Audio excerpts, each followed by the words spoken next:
最少远近了，黑暗就会跳动。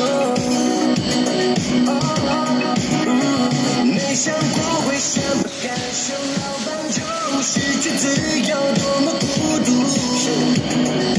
就算被束缚，那又何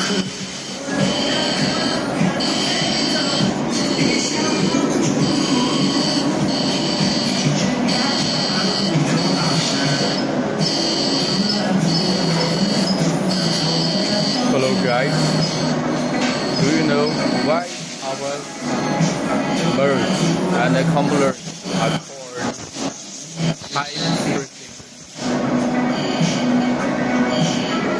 Maybe on these videos, on these steps and details in coding and machining, then you can understand on some extent.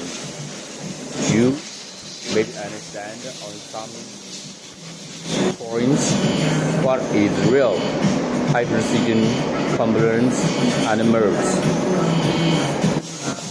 However, our precision molds just for LED lead frame, which hold conformably, steadily about the LED chip in the PCB boards. And also, this precision molds just for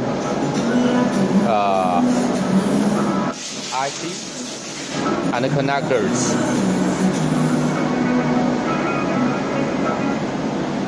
So some of the user buyers overseas, they asked why the cost is too high. It's so high. However, because the criteria, it must be 1 or 2 or 3 for each part, for each accessory, pin and parts and tubes. Every key accessories inside the mold must be very, very, very carefully out of our craftsman's hands.